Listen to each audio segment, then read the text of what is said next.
Hello, everyone. You can see my body pillow in the background, damn it. And people need to understand, like, what's going on with the cops, what's going on with the attorneys. I'm going to be transparent. They are all setting me and Jubilee up in the craziest, most dangerous way. Like, seriously, Jubilee.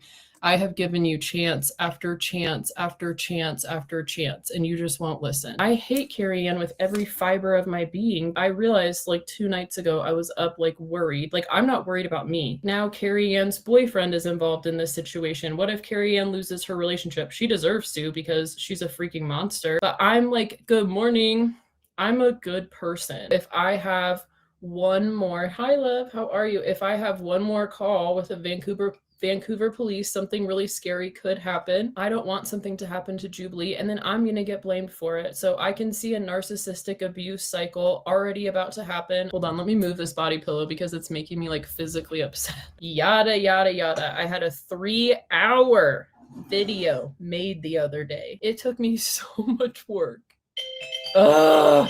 I ended up deleting an hour and a half of it, permanently deleting an hour and a half of it. I'm also on Instagram, and they fucked me sideways, dude. They're still fucking me sideways. Like, TikTok has abused me enough. You guys are all in the middle of a police investigation. Oh, I'm sorry. Are you a fucking police officer, Carrie Ann? All of you. ROXY aligns herself with the police state, and I don't want to fuck with other people's freedom. You guys are doing that to yourselves. What Jubilee has done is like its own separate, really fucked up thing. But what Samara did opened up a goddamn police investigation. I have not made an official report with a Vancouver PD yet, and if I do, something else will happen. AMW's deluded and out of their mind, but ROXY knows, and I'm not going to be blamed if something happens to Jubilee. I'm not going to be blamed. The first meeting I had with the cops, he was like, okay, well, if people end up getting arrested, this and this and this. And I said, are you serious? I said, is there any way to just have like something less intense happen and you guys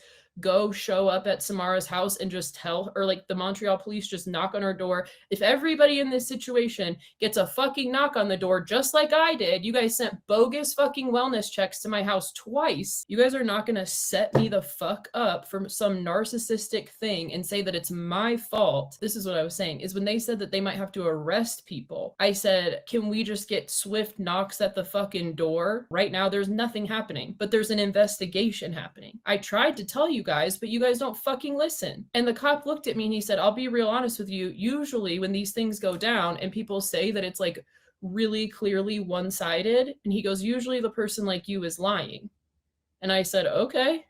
And it hit me like a ton of bricks that this is Carrie Ann's wet dream. And you guys are parading around on that fucking podcast like absolute asinine dill holes. And I actually care about Jubilee. I actually care about Jubilee's kid. And you guys are just sitting there like, yeah, Jubilee, yeah, Jubilee, yeah.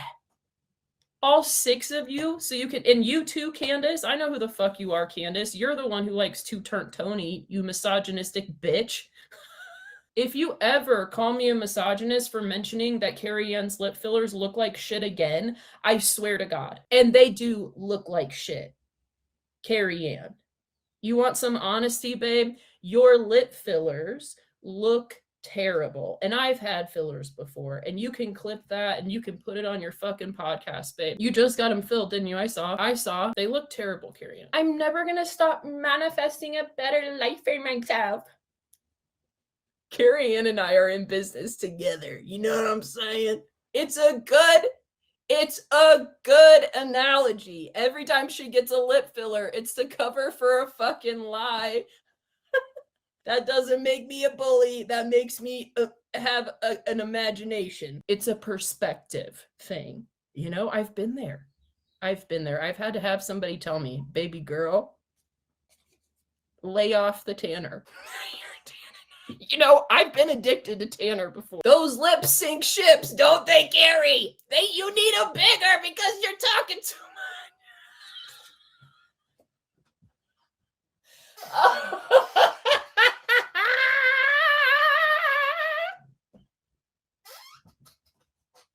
She's gonna say I'm the biggest bully in the world. Get bent, bitch. You wanted this, Carrie Ann. And your big ass, stupid ass lips are sinking the fucking ship that you and Samara tried to set sail. The SS Bitch McGee.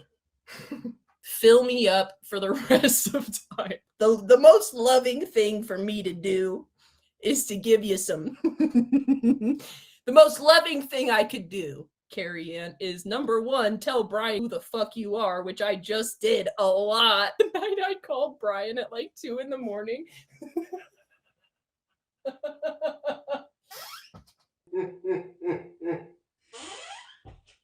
Brian, if you're listening, I'm so fucking serious. You need to leave. I text him. I'm not going to tell you the last time I texted him because I don't know if he's telling Carrie Ann that I'm texting him. Let me tell you something, baby. Carrie Ann, this is what happens, right? Like, maybe you shouldn't have brought your boyfriend into the situation. I've had his phone number for weeks and I didn't call him because it felt like it was too far. But guess what? Once I heard he went on Docs the Bondcast, I said, you know the fuck what? I'm calling that bitch, and I did a couple times. Carrie Ann, you wanted this. This is what I can't get over. Carrie Ann wants this. Wanted it like fuck.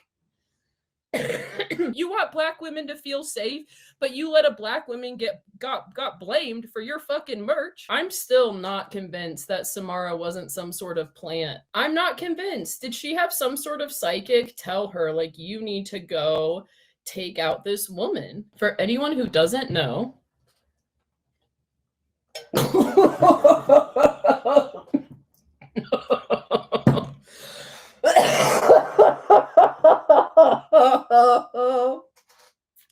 there, the water just like went down the wrong pipe and I thought I was gonna throw up the whole smoothie on camera.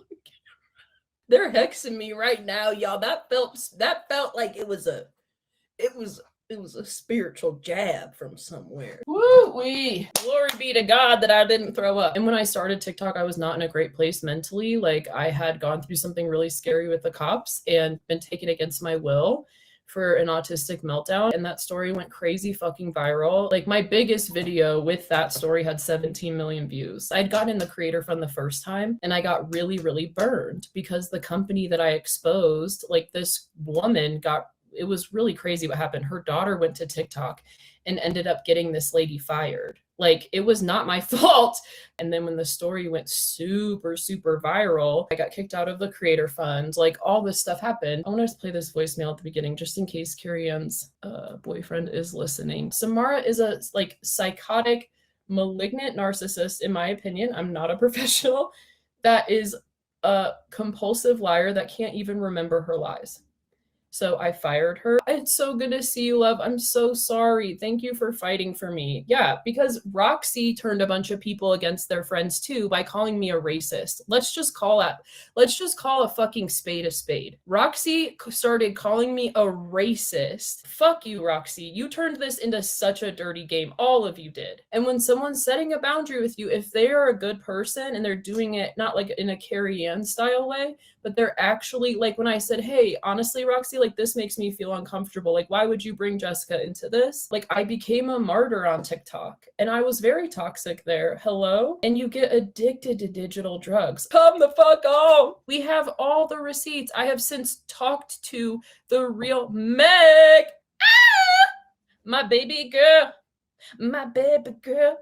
My baby girl. And I talked to the lady for the Justice for Flight thing, and she says not only has she been asking everyone to stop talking about it, but forever, but that Kayla, just kind of jumped the gun when she messaged me.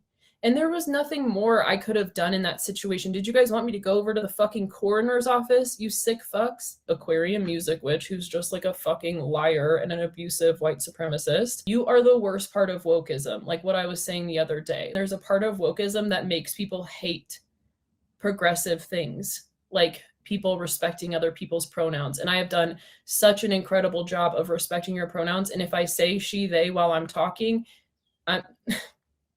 I have been like, you're not gonna fucking rip me to shreds over that shit, AMW. Like, you weaponize your pronouns against people. You weaponize everything you can against people, and it's bullshit. And you take away from actual oppressed people. It's bullshit. And you're the reason that people look at people and say, I'm not gonna respect pronouns because people like you weaponize it, and that doesn't make it right.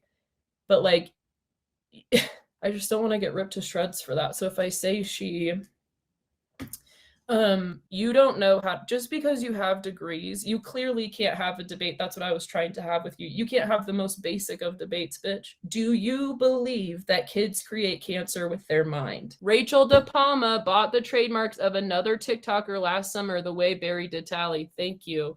I have received so much information about that. That's a whole other fucking incredibly interesting, crazy thing. Okay, this is AMW. Anyways, she's not being abused is all I'm saying. She's sitting there like this, like making a joke. Rachel De Palma had a mug for merch too. Are you kidding me? Darvo Diva. Wow. That's you being abused.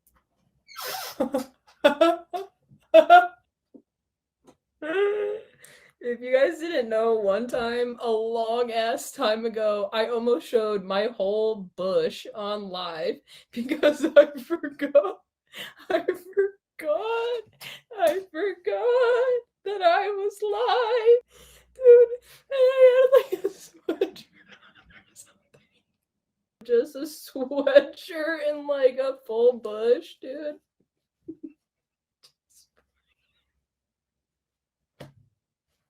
It was so close to happening.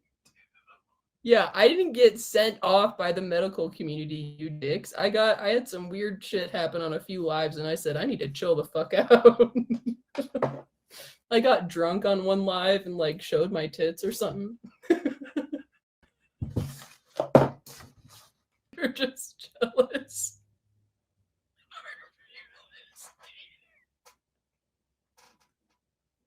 Oh, I will bring that wig back. This is too much fun. I love you guys. I need to get into these receipts. I can't believe I'm trying to show you guys my fucking receipts on my phone.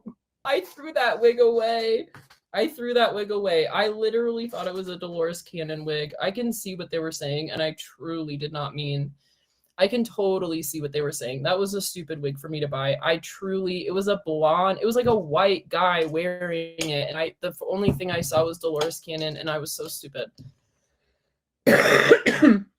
Yeah, I threw that thing in the fucking trash. But they were also they knew that I wasn't like trying to,